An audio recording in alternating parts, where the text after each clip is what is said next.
Hello aspirants, आज हम economics के अंदर पढ़ेंगे इंडस्ट्रियल पॉलिसी 1991 के बारे में। तो 1991 से आपको और क्या याद आता है? LPG reforms, liberalisation, privatisation, globalisation reforms, right. Economics के अंदर मैंने आपको एक बार पहले पढ़ा रखा है एलपीजी के बारे में। फिलहाल 1991 से एसोसिएटेड है, तब उनका जिक्र मैंने किया। बट आज हमें जो पढ़ना है that is industrial policy, right. क्या क्या इसके फीचर्स हैं, जब हम इंडिपेंडेंट हुए उस टाइम हमारा इंडस्ट्रियल सेक्टर कैसा था, फिर 1991 की जो पॉलिसी आई इसमें क्या चेंजिंग्स हुए जिससे बहुत बड़ा एक मेजर कहते हैं ना कि एक बिल्कुल चेंज हो गया इंडस्ट्रियल सेक्टर पूरी तरह से।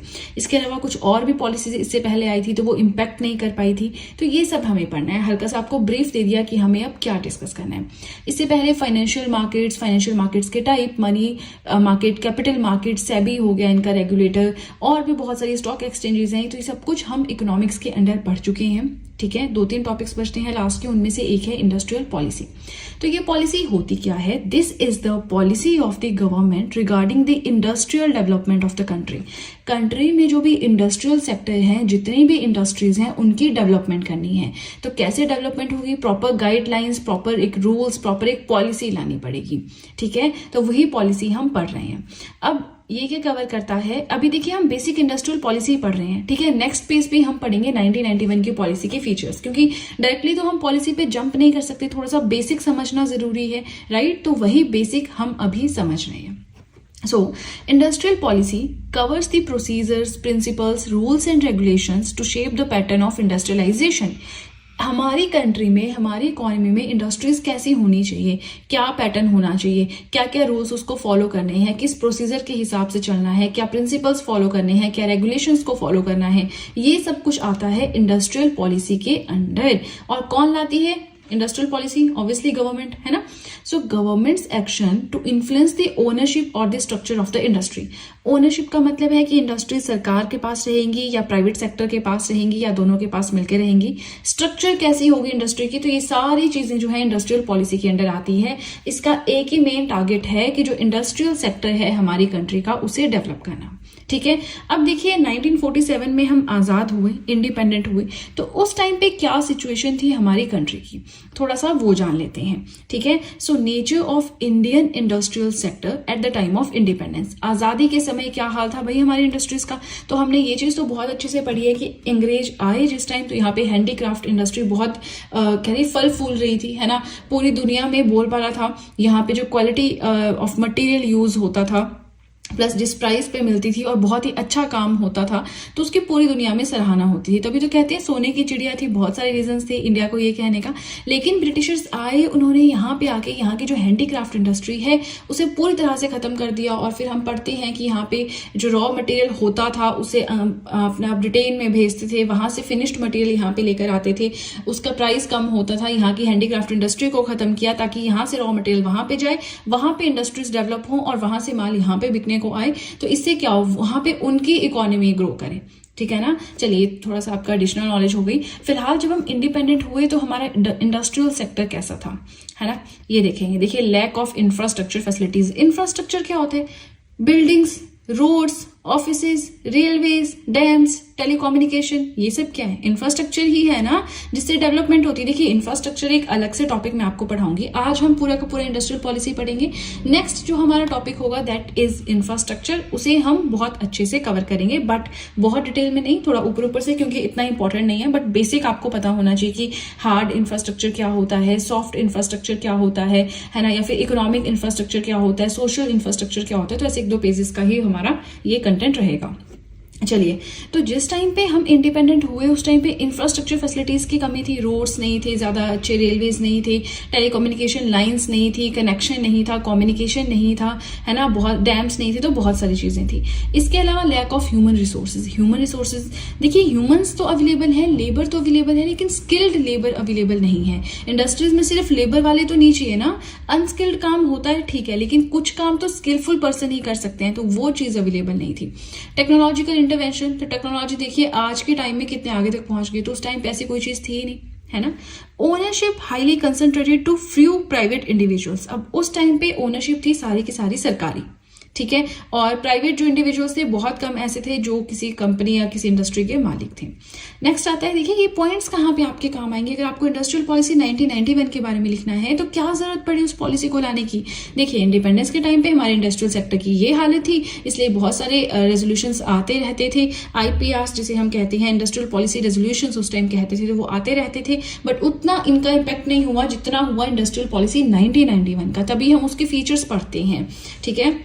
नाउ लास्ट पॉइंट क्या था, concentration of modern industries in few metropolitan areas. ये बहुत बड़ी बात है और ये आज भी थोड़ा है कि जो इंडस्ट्रीज हैं, मॉडर्न इंडस्ट्रीज, वो सिर्फ जो डेवलप्ड सिटीज होती हैं, फेमस सिटीज होती हैं, वहीं पे हैं, ठीक है। दूर दराज के इलाके हैं, रूरल एरियाज हैं, वहां पे इंडस्ट्रीज नहीं है। तो इससे क्या होता है, लोगों को जाना पड़ता है अपना गाँव छोड़ के, अपना शहर छोड़ के किसी और जगह, जैसे दिल्ली है आपका, हैदराबाद है, कोलकाता है ना, बेंगलुरु है, गांधीनगर, तो ऐसे कुछ एरियाज हैं जहाँ पे इंडस्ट्रीज ज्यादा है, ठीक है ना। चलिए, now to improve the weak industrial base. अब ये जो इंडस्ट्रियल सेक्टर इतना वीक था, इसको स्ट्रॉन्ग करना था, तो हमारी पहली इंडस्ट्रियल पॉलिसी रेजोल्यूशन आती है 1948 में। उसके बाद 1956, 77, 1980, 1990, ये सब आपको याद करने की जरूरत नहीं है, बस पहले याद कर लेना, ठीक है। तो इस तरह से ये आती रहती है। लेकिन जो लेटेस्ट है, new industrial policy, not the latest one but the famous one, है ना, जिससे इंडस्ट्रियल सेक्टर पूरा चेंज हो गया, वो थी इंडस्ट्रियल पॉलिसी 1991 की। अब अगर आप चाहें तो आप गूगल कर सकते हैं, या फिर जो भी आपके पास इकोनॉमिक्स की बुक है उसमें से देख सकते हैं। 1948 के फीचर्स भी आपको बताए होंगे, 56 के भी बताए होंगे, बट इतना मतलब बहुत डेप्थ में पढ़ने की जरूरत नहीं है। आपको लगता है कि आप बहुत हाई लेवल एग्जाम के लिए प्रिपेयर कर रहे हो, या फिर आप ऐसे एग्जाम के लिए प्रिपेयर कर रहे हो जहां पे यहाँ से क्वेश्चंस आते हैं, तो आप अपने हिसाब से, अपनी कन्वीनियंस के हिसाब से और डेप्थ में स्टडी कर सकते हो। फिलहाल सबसे इंपॉर्टेंट है हमारी इंडस्ट्रियल पॉलिसी 1991, जो कि हम नेक्स्ट पेज से स्टार्ट करेंगे। नाउ ये जो हमारा पार्ट था, हमारा अंडरस्टैंडिंग पार्ट था, आपने नोट्स बनाए, बहुत अच्छी बात है। लेकिन अब जो मैं आपको नेक्स्ट पेज से पढ़ाऊंगी उसके नोट्स जरूर बनाइएगा, क्योंकि वहां से आपके वन लाइनर्स यानी कि MCQs भी आते हैं, ठीक है ना। डायरेक्ट क्वेश्चन बनता है और बहुत सिंपल रहता है। पढ़ा नहीं हो तब तो उसमें क्या ही तुक्का लगाएंगे, बट अगर पढ़ा है, एटलीस्ट आपने एक बार सुना भी है, तो आप उसे इजिली आंसर कर पाएंगे अपने एग्जाम में, ठीक है ना। चलिए अब सीधे चलते हैं अपने नेक्स्ट पेज की ओर। अब हम स्टार्ट करेंगे features of the new industrial policy 1991 during the economic reforms of 1991। जब LPG रिफॉर्म्स आए थे, लिबरलाइजेशन, प्राइवेटाइजेशन, ग्लोबलाइजेशन, मैंने आपको ऑलरेडी बताया वीडियो की स्टार्टिंग में 1991 में, तो उस टाइम पे लगा कि हमारा इंडस्ट्रियल सेक्टर भी काफी वीक है ना, तो इसको भी स्ट्रॉन्ग करने की जरूरत है। तो उस टाइम पे नई इंडस्ट्रियल पॉलिसी भी आई थी जिसने पूरा इंडस्ट्रियल सेक्टर को चेंज करके रख दिया। नाउ एक एक पॉइंट को बहुत अच्छे से पढ़ेंगे। Now this is the most important part of the entire video, जहां पे हम फीचर्स पढ़ रहे हैं, ठीक है। सो फर्स्ट पॉइंट है इंडस्ट्रियल डी लाइसेंसिंग पॉलिसी और एंड ऑफ रेड टेपिज्म। अब पहला पॉइंट देखते हैं, ये जो डी लाइसेंसिंग पॉलिसी है ये आई। अब ये डी लाइसेंसिंग पॉलिसी क्या होती है, देखिए most important part of entire 1991 policy, सबसे इंपॉर्टेंट पार्ट है पूरी पॉलिसी का, end of licence Raj. Licence Raj का खत्म हुआ। अब वो क्या होता है, देखिए कोई भी नई कंपनी स्टार्ट करनी है ना, आपको लाइसेंस लेना पड़ेगा, चलो ठीक है, समझ में आता है। लेकिन अगर आपकी कंपनी चल नहीं रही है, आपको बंद करनी है, ठीक है, तो उस केस में भी आपको लाइसेंस लेना पड़ेगा, जो कि इजीली नहीं मिलता था, क्योंकि सरकार का कहना था कि इंडस्ट्रीज को चलाते रहो, GDP में कंट्रीब्यूट करते रहो जैसे मर्जी। तो अब जो ओनर होता था उसके लिए बहुत बड़ा इश्यू हो जाता था कि कैसे कंपनी चलाएं जब हमें प्रॉफिट ही नहीं हो रहे, है ना। कोई कंपनी, इंडस्ट्रीज कैसे चलती हैं कि प्रॉफिट हो रहा है, ठीक है, तो हम और फिर इन्वेस्टमेंट करते हैं, पैसा भी बचाते हैं, लगाते भी हैं और डेवलपमेंट करते हैं, लेकिन अगर प्रॉफिट ही नहीं हो रहा है तो कैसे चलाएंगे। तो ये एक बहुत बड़ा इशू था। तो अब इंडस्ट्रियल पॉलिसी 1991 के अंदर नई डी लाइसेंसिंग पॉलिसी आई। इसमें क्या था, earlier private sector firms had to secure licence to start any industry, long delays but abandoned. बहुत अच्छे से, बहुत शॉर्ट में मैंने यहाँ पे लिखा है कि पहले क्या होता था ना, प्राइवेट सेक्टर को कोई स्टार्ट करना है नया बिजनेस, नई इंडस्ट्री, तो उन्हें लाइसेंस लेना पड़ता था। और दिक्कत क्या थी, लाइसेंस लेने में बुराई नहीं है, बट बहुत ज्यादा टाइम, बहुत ज्यादा डिले उस चीज में होता था। तो ये डी लाइसेंसिंग पॉलिसी ने इसी चीज को अबेंडन किया। अब डी लाइसेंसिंग पॉलिसी आपकी क्या बोलती है कि अगर आपको कोई भी इंडस्ट्री खोलनी है, आपको कोई लाइसेंस लेने की जरूरत नहीं है, आप आराम से अपनी इंडस्ट्री खोलें। लेकिन जो 9 इंडस्ट्रीज, एक्सेप्ट टू 9 इंडस्ट्रीज, कुछ ऐसी इंडस्ट्रीज थी जिसका पूरा का पूरा जो कंट्रोल है गवर्नमेंट ने अपने पास पास रखा, जैसे कि कोल, लिग्नाइट है, पेट्रोलियम है, अल्कोहलिक ड्रिंक्स हैं, ऐसे बहुत सारी 9 सेक्टर्स थे, मतलब 9 इंडस्ट्रीज जिसमें प्राइवेट सेक्टर वर्क नहीं कर सकता है, ये चीज डिफाइन की गई। चलिए यहाँ पे मैंने कहा end of red tapism. Red tapism क्या होता है? एक्सेसिव रेगुलेशन और रूल्स दैट हिंडर्स एक्शन और डिसीजन मेकिंग। बहुत सारे रूल्स एंड रेगुलेशंस अप्लाई करना, बहुत सारी गाइडलाइंस लेकर आना, जिससे कि अब जो दूसरा पर्सन है वो डिसीजन ले नहीं सकता, क्योंकि इतनी सारी गाइडलाइंस को फॉलो करना है, तो वो कैसे डिसीजन ले, कैसे एक्शन ले, है ना, उनके एक्शंस को रोकता है। तो अब जो एक्सेसिव रेगुलेशंस थे ये खत्म किए गए। आपको अब कंपनी स्टार्ट करनी है, आराम से करो, कोई आपको डिले नहीं होगा, कोई आपको लाइसेंस नहीं लेना होगा, कुछ नहीं करना होगा। बट कुछ सेक्टर सरकार ने अपने पास रखे। अब एंड करने, खत्म करने कोई इंडस्ट्री, तो उसमें क्या होगा, वो भी हम पढ़ेंगे। फिलहाल आप इतना समझ लीजिए, नई इंडस्ट्री लगानी है तो आप आराम से लगाएं, कोई आपको डिले, कोई लाइसेंस लेने की जरूरत नहीं है।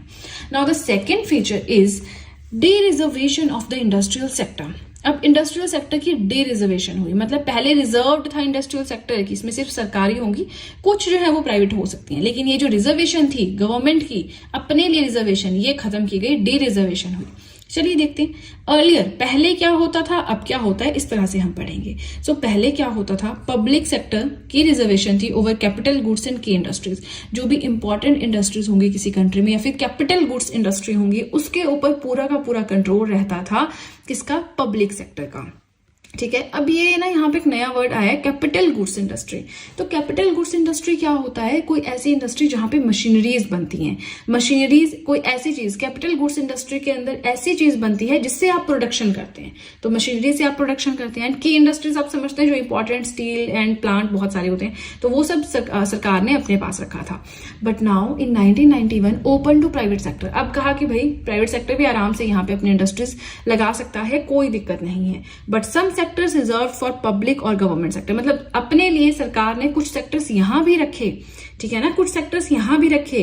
अब छूट दे दी गई कि पहले हमारी मोनोपोली थी, सरकार ही से सारी इंडस्ट्रीज एस्टेब्लिश करती थी, अब आप भी कर लो।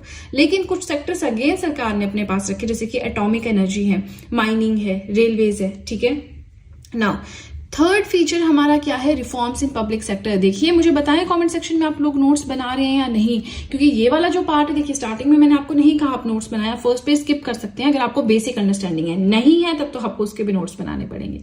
एंड ये जो फीचर्स वाला है ना, यहाँ से डायरेक्ट क्वेश्चन आता है, तो इसलिए इसे स्किप नहीं करना है। ठीक है, now reforms in public sector. Public sector यानी सरकारी सेक्टर में भी बहुत सारे रिफॉर्म्स आए। कैसे रिफॉर्म्स है, देखिए reforms to enhance efficiency and competitiveness. Efficiency अच्छी करनी है। अब देखिए होता क्या है ना, अभी आज की डेट की हम सिंपल बहुत जनरल बात करेंगे, जो सरकारी एम्प्लॉयज होते हैं वो धीरे धीरे काम करते रहते हैं, लगे रहते हैं। आप एसबीआई में जाएंगे, इतने बुरे हाल हैं उनके, सच में, और सच में बुरे हाल हैं। जो मीम्स बनते हैं वो झूठे नहीं है, वो आपको लटका रखते हैं, वहां पे रश होता है, कोई आपको पूछता नहीं है, आप वहां पे 4-4 बार जाके एक काम करवाते हैं। तो होता क्या है ना कि उनको पता है उनकी सैलरी आनी है, उनके लिए कोई टारगेट्स नहीं है, कुछ नहीं है ना, तो वो आराम से काम करते हैं। आप प्राइवेट सेक्टर में किसी प्राइवेट बैंक में जाइएगा, जैसे ही आप जाते हैं फटाफट से आपसे डील करते हैं, वो आपको जो भी इशू है, लाइन लगी है तो लाइन भी फटाफट से वो सॉर्ट आउट करते हैं कि अगर हाँ 20 लोग खड़े हैं लाइन में तो फटाफट से वो काम करेंगे। क्यों? क्योंकि उनके टारगेट्स होते हैं जो उन्हें अचीव करने होते हैं। अगर वो टारगेट्स अचीव करते हैं, फिक्स सैलरी तो उनको मिलेगी। अगर वो एक्स्ट्रा काम करते हैं तो उनको बोनस मिलता है। ठीक है, तो इससे उनको मोटिवेशन रहती है कि नहीं यार और कर लेते हैं, थोड़ा सा पैसे मिलेंगे, पैसे किसी अच्छे नहीं लगते। तो यही चीज यहाँ पे थी कि प्राइवेट सेक्टर को क्यों इंक्लूड किया जा रहा था इंडस्ट्रीज में, जिससे कॉम्पिटिशन बढ़े, ठीक है ना, एफिशिएंसी, कार्य क्षमता बढ़े। ठीक है, now loss making PSUs were sold to the private sector. अब ऐसी सरकारी कंपनीज जो लॉस में हैं, डूब रही हैं, उन्हें प्राइवेट सेक्टर को बेचा गया। प्राइवेट सेक्टर ने उनको खरीदा, कमियां देखी क्या है और उस हिसाब से उन पे वर्क किया ताकि उन्हें फिर से रिवाइव कर सके, है ना। अब यहीं से आती है डिसइन्वेस्टमेंट पॉलिसी। ये डिसइन्वेस्टमेंट पॉलिसी होती क्या है, कोई कंपनी है सरकार की, चल नहीं रही है, वो प्राइवेट सेक्टर को बेच रही है, तो वो डिसइन्वेस्ट कर रही है। मान लीजिए कोई कंपनी है XYZ है, ठीक है, इसके 100% शेयर सरकार के पास थे, लेकिन अब उसने 51% शेयर बेच दिए किसी और कंपनी को और 49% अपने पास रखे। तो यहाँ पे डिसइन्वेस्टमेंट हुई। 51% शेयर जो उनका पहले भी उनका था, पूरा तो 100% था, लेकिन अब सिर्फ 49% बचा। 51% जो पहले उनका था उन्होंने किसी को बेच दिया, है ना। तो डिसइन्वेस्टमेंट कर दी उन्होंने उस कंपनी में, क्योंकि उनसे चल नहीं रही थी। ठीक है। और ये क्यों होती है?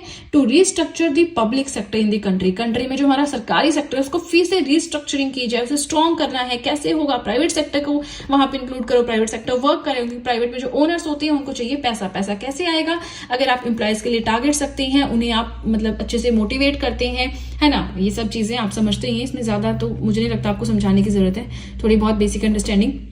अब देखिए सिर्फ इतने ही फीचर्स नहीं है, ये तो हमने 3 पढ़े और तीसरा भी कंप्लीट नहीं पढ़ा है ना। तो अभी चलते हैं नेक्स्ट पेज की ओर, वहां पे थोड़े से और फीचर्स हैं उनको समझते हैं। इससे हमें समझ आएगा कि इंडस्ट्रियल सेक्टर इतना क्यों अच्छा हुआ आफ्टर 1991।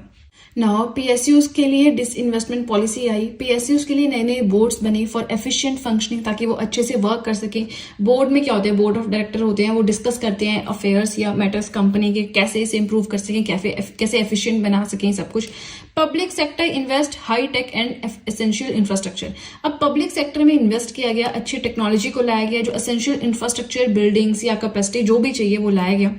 यहीं पे यहाँ देखिए मैंने आपको क्या कहा था शुरू में कि कंपनी स्टार्ट करनी है तो आपको लाइसेंस लेने की जरूरत नहीं है, कुछ एक्सेप्शंस है उनके अलावा।